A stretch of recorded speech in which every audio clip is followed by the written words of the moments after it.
Hello and welcome to the money nine. मैं हूं आपके साथ सिमरनजीत सिंह और मेरे साथ हैं प्रवीण शर्मा सर। और आज का जो टॉपिक है इस पर पहले भी हम कई सारी वीडियोस कर चुके हैं और लोगों ने हमारी वीडियोस को काफ़ी पसंद भी किया है। आज का हमारा टॉपिक रहने वाला है क्विक कॉमर्स वर्सेस किराना स्टोर्स पर। दरअसल इसमें एक लेटेस्ट अपडेट आया है और अपडेट ये है कि अब ये जो मसला है वो सरकार के पास पहुंच गया है।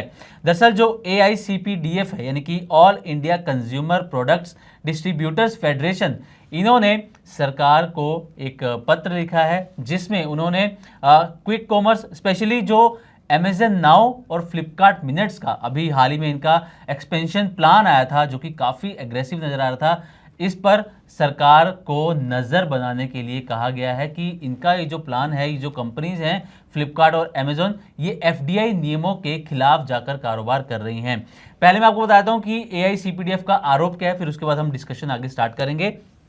इनका आरोप है कि अमेजोन और फ्लिपकार्ट जो है विदेशी निवेश वाली कंपनी है, यानी कि FDI के तहत ये कंपनीज आती हैं और FDI के नियमों के मुताबिक ये जो कंपनीज हैं इनका कामकाज जो है वो मार्केट प्लेस मॉडल के बेस पर होना चाहिए। इन्वेंट्री लेड मॉडल में इन्हें काम करने की अनुमति नहीं है, जबकि ये जो कंपनीज हैं अमेजन और फ्लिपकार्ट, इनके जो क्विक कॉमर्स हैं अमेजन नाउ और फ्लिपकार्ट मिनट्स, ये नियमों के खिलाफ जाकर डार्क स्टोर्स बना रहे हैं और वेयर हाउस बना रहे हैं और वहां पर सामान को स्टोर करके 10 से 30 मिनट में डिलीवरी कर रहे हैं।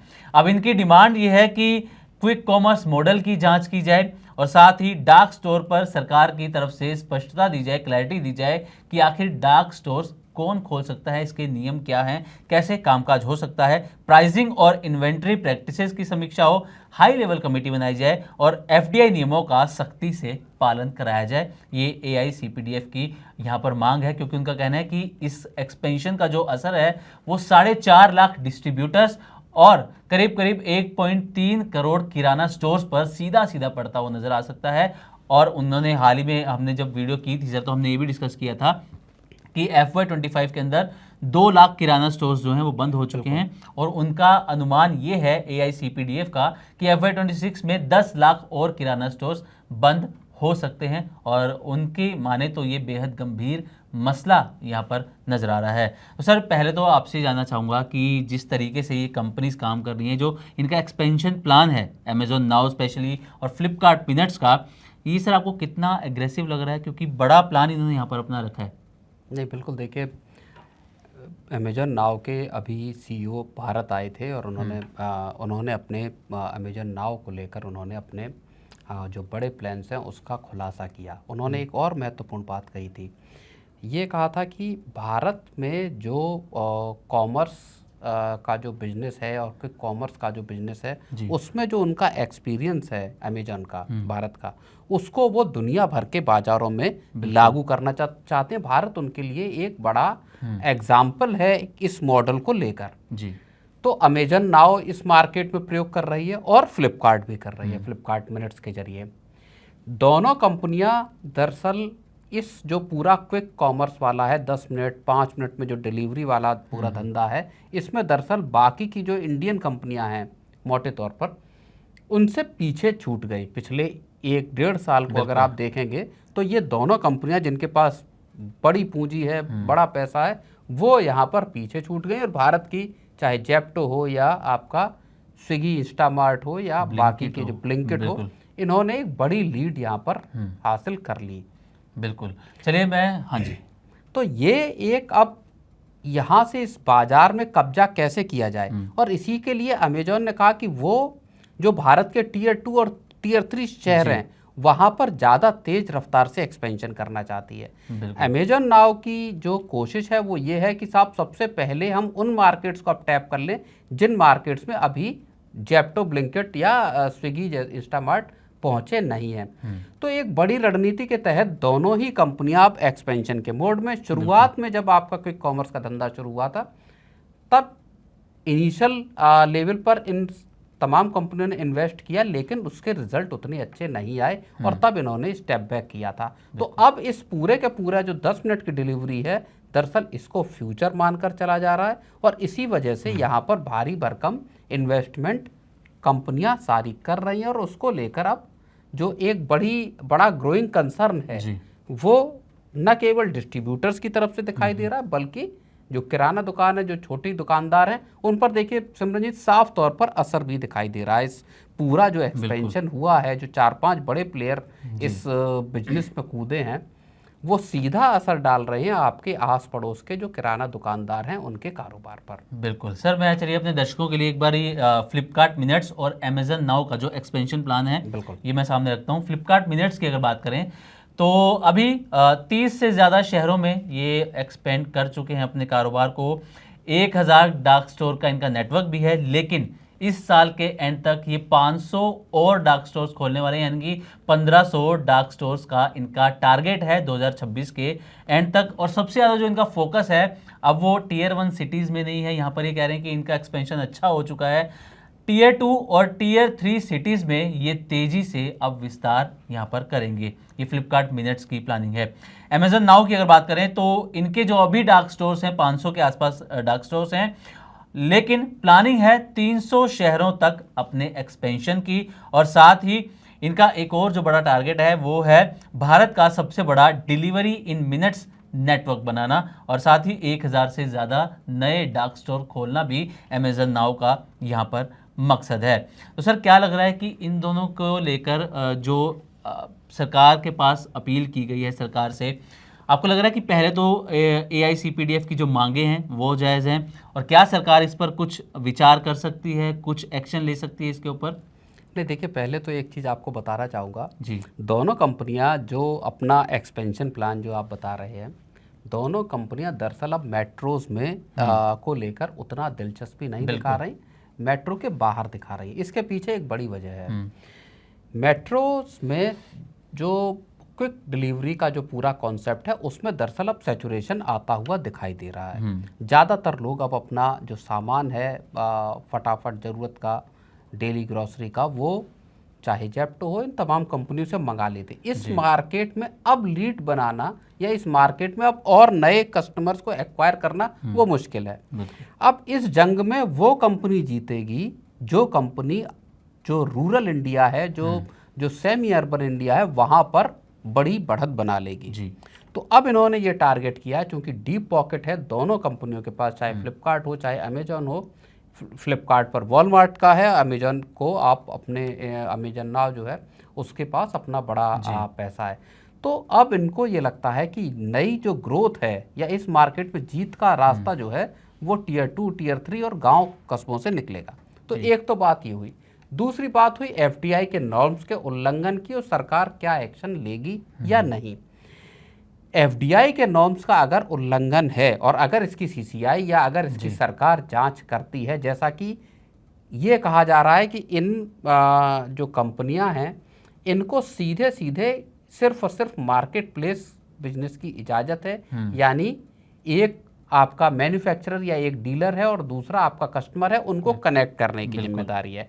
आप एक मार्केट प्लेस हैं, आप एक एग्रीगेटर है एक तरह के, जहाँ पे कि किसी कंपनी ने अपना सामान रखा है और दूसरी तरफ कस्टमर है, आप उसमें बीच में आप मौजूद हैं जो आप डील करा रहे हैं। जी।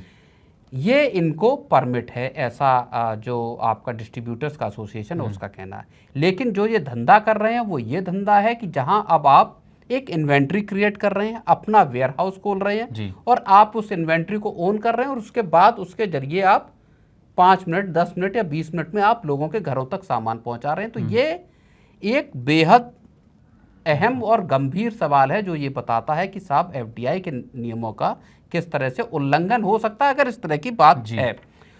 जाहिर तौर पर अगर सरकार के कान में ये बात गई है, अगर सरकार के पास मामला पहुंचा है, तो इस मामले में सरकार एक्शन ले सकती है। सरकार इस मामले में जो FDI के नियम है उनको भी देख सकती है और CCI भी इस मामले को अपने तरफ से देख सकती है। तो FDI के अगर नॉर्म्स का उल्लंघन है तो जाहिर तौर पर सरकार इस मामले में दोनों कंपनियों से स्पष्टीकरण भी मांग सकती है, आप समझिए। बिल्कुल सर। और सर आपको लगता है कि एक्सपेंशन की यहाँ पर हम बात तो कर रहे हैं, इकोनॉमी भी चलिए ग्रोथ कर रही है, वहाँ पर ये जो क्विक कॉमर्स हैं या ई कॉमर्स हैं इकोनॉमी की ग्रोथ में सपोर्ट कर रहे हैं, लेकिन किराना स्टोर्स भी तो हैं, बिल्कुल बिल्कुल, सदियों से वो कारोबार चलता आ रहा है, एक भरोसे की बात हो जाती है। उधार लोग कर लेते हैं, जिसके पास अभी पैसा नहीं है, आपसी बातचीत है, उधार कर लिया, आज पैसा नहीं है, कल दे देंगे, सामान ले आए। लेकिन क्विक कॉमर्स में ऐसा नहीं है। तो आपको लगता है कि ये जो सदियों पुराना ये जो सिस्टम है, जो चेन बनी हुई है, इसको भी कहीं ना कहीं सरकार को बचाने की जरूरत है, क्योंकि उससे भी करोड़ों परिवार यहाँ पर जुड़े हुए हैं। नहीं, देखिए सरकार किसी बिजनेस को बचाने का सरकार के पास तरीके क्या है। सरकार एक काम ये कर सकती है कि आपको मॉनेटरी सपोर्ट दे सकती है। किस फॉर्म में? या तो इंसेंटिव दे कि साहब आप लोन ले लीजिए। मान लीजिए किसी की किराना दुकान 50,000 रुपए की या 1 लाख रुपए का सामान है। अब आपके पास एक तरीका ये है कि आप उसमें इन्वेस्ट करें, आप बड़ा उस बिजनेस को थोड़ा बड़ा करने की कोशिश करें। उसके लिए आपको जो कैपिटल सपोर्ट चाहिए वो सरकार आपको मुहैया करा सकती है। सरकार आपने जो लोन लिया है उस पर ब्याज दर को कम कर सकती है जी, कि ठीक है, आप मान लीजिए 8% का इंटरेस्ट रेट है, आप 5% दीजिए, सरकार 3 तरफ से इंटरेस्ट अपनी जेब से देगी। सरकार इस तरह के सपोर्ट दे सकती है। सरकार किसी कंपनी को, अगर आपने एक लीगल फॉर्मेट बनाया है कारोबार करने का, और देखिए दूसरी चीज भी यहाँ पर है बहुत महत्वपूर्ण कि साहब जो क्विक कॉमर्स का जो कारोबार कर रहे हैं लोग, कंपनियां, वो भी लाखों लोगों को रोजगार दे रही हैं यहाँ पर, चाहे डिलीवरी पार्टनर हो या दूसरे तरीके से आप देख लीजिए।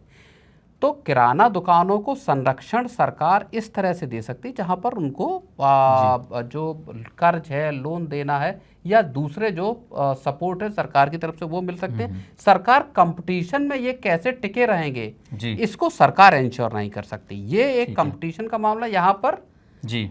तो यहाँ पर अब हार क्यों जा रहे हैं किराना दुकान इसलिए हार जा रहे हैं। पहली सबसे बड़ी चीज ये है कि आपके आस पड़ोस के जितने किराना दुकान है, कुछ एक को छोड़ दीजिए, ज्यादातर उतनी बड़ी कैपिटल के साथ बैठे नहीं हुए हैं। बिल्कुल, एक बहुत लिमिटेड कैपिटल के साथ बिजनेस है जहां पर आसपास के पड़ोस के लोग हैं, एक सर्टेन अमाउंट में लेने वाला आपका एक जो ग्राहक है वो आपको पता है।